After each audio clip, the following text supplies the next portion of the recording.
Donc, je vais attaquer avec le chapitre des probabilités.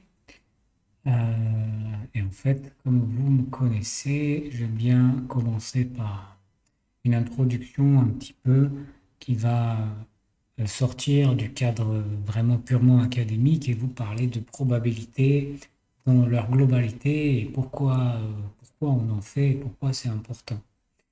Donc, en ce qui concerne les supports de cours, je suis totalement transparent avec vous. Je ne crée plus de supports de cours tout simplement parce qu'il y en a beaucoup trop et ils sont bien faits, y compris ceux que j'utilise dans mes cours. Mais bon, là c'est le niveau bac et moi j'enseigne des classes supérieures. Donc je prends les cours des collègues qui mettent généreusement leur support sur Internet. Cependant, ce que je vous apporte dans les premières vidéos de chaque chapitre, c'est le pourquoi et en fait le pourquoi euh, global. Donc, les probabilités, qu'est-ce que ça vient faire en mathématiques? Eh bien, ça vient du fait que on est dans un monde industrialisé, on est dans un monde où la technologie règne. Et donc, on a besoin de fabriquer des choses, des systèmes qui fonctionnent. On a besoin de fabriquer, on a besoin de concevoir et on a besoin de comprendre. Et on a besoin de mesurer. D'accord? Donc, à chaque fois que on fabrique ou que l'on mesure ou que l'on réfléchit à la valeur de quelque chose, par exemple les résultats des élections, ou par exemple les résultats du loto, ou par exemple la météo demain, euh, eh bien, on est dans un domaine où la certitude n'existe pas.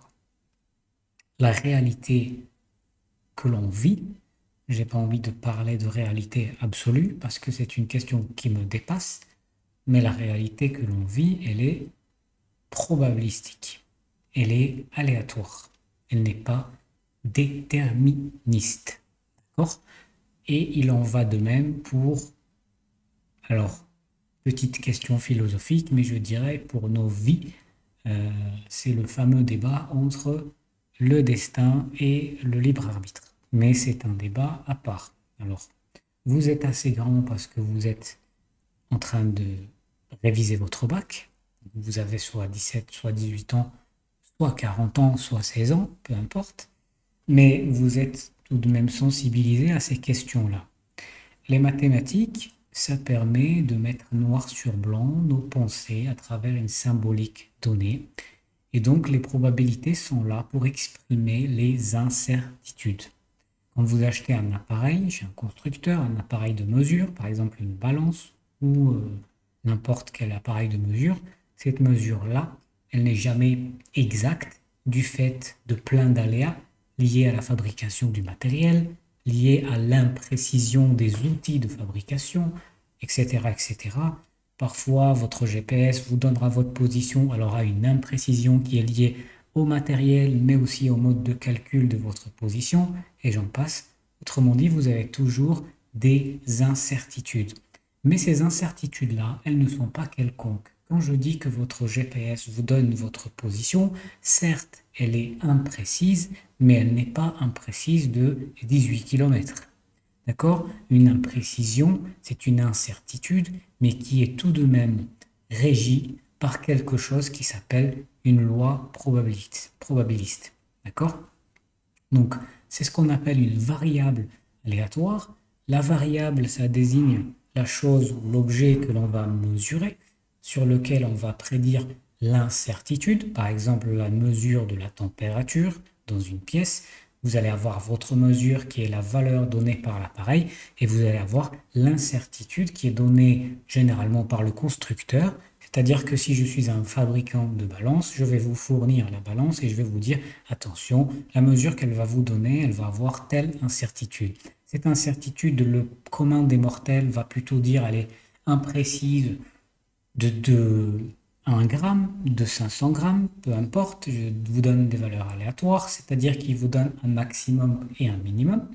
Mais mathématiquement, on peut caractériser une incertitude par des choses un peu plus complètes qui s'appellent des lois de distribution. Les lois de distribution sont un petit peu le, l'environnement mathématique, pour ne pas dire des choses très complexes, mais ça vous donne une distribution, ça vous donne un petit peu pour une certaine valeur, quels sont l'ensemble des valeurs qui auraient pu être possibles au lieu de la valeur qui a été mesurée.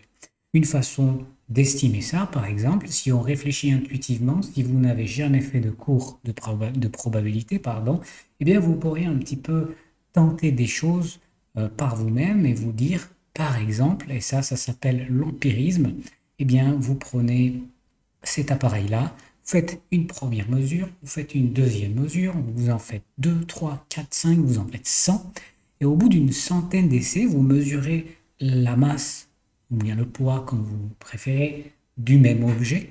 Évidemment, vous n'allez pas tomber systématiquement sur la même valeur si votre balance elle est sensible, c'est-à-dire qu'elle vous donne des chiffres après la virgule. Vous allez vous rendre compte que toutes les mesures ne sont pas strictement égales.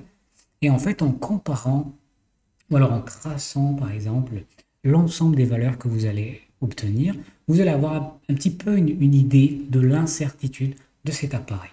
Dans cet exemple-là, la variable aléatoire, c'est une variable continue. Alors, il y a des variables discrètes et des variables continues. Je parle de variables continues parce que, rappelez-vous, dans le domaine des réels, dans le domaine même des complexes, la continuité pour une variable signifie qu'elle peut prendre, en fait, entre deux valeurs distinctes, il y a une infinité d'autres valeurs possibles. D'accord? Ça, c'est... Alors, pourrait revenir sur la notion de continuité, mais par contraste, une variable discrète, par exemple, ça peut être un pile ou face. Un pile ou face, c'est qu'il y a la valeur, on va dire 0 ou 1, c'est-à-dire que c'est soit pile, soit face, mais entre ces deux valeurs, il n'y en a pas d'autres. C'est complètement binaire. Pareil pour les variables discrètes, on peut prendre l'exemple du dé à 6 faces. Alors le dé à 6 faces, il y a des valeurs soit de 1, 2, 3, 4, 5 ou 6.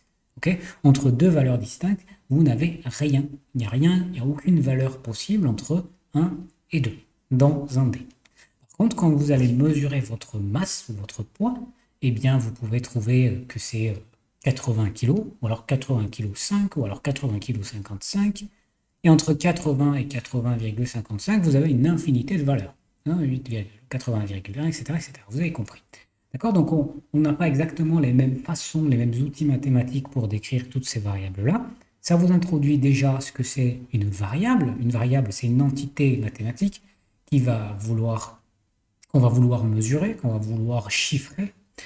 Quoique c'est un mot en informatique qui veut dire autre chose, mais on veut quantifier, c'est plutôt ça le mot. Et avec cette quantification, on veut non seulement quantifier la valeur une fois, on veut aussi décrire l'ensemble des valeurs possibles pour cette entité-là. D'accord? Pour décrire cet ensemble-là, eh bien, il existe plusieurs lois mathématiques. La loi la plus simple, c'est la loi uniforme.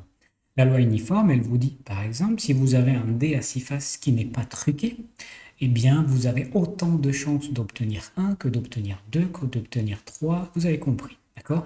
Il n'y a pas de biais, il n'y a pas de trucage dans cet exercice-là. Donc, c'est une loi uniforme. Si on truque le dé, par exemple, vous mettez 2 fois la valeur 1 et puis vous enlevez 2, eh bien là, la loi va être modifiée. L'incertitude, bien le doute sur la valeur que vous allez obtenir, il va être décrit de manière beaucoup plus complexe que si toutes les valeurs avaient la même probabilité de tirage ou d'existence. Okay?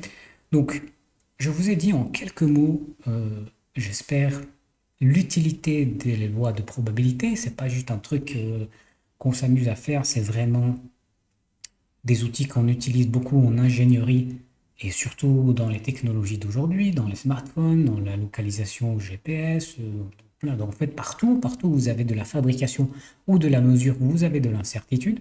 Donc, si vous avez travaillé dans un domaine industriel, eh bien les probabilités, il va y en avoir. On a décrit, on a expliqué ce que c'est qu'une variable, et on a expliqué ce que ça veut dire, une variable discrète et une variable continue. J'espère que cette introduction est assez claire pour vous.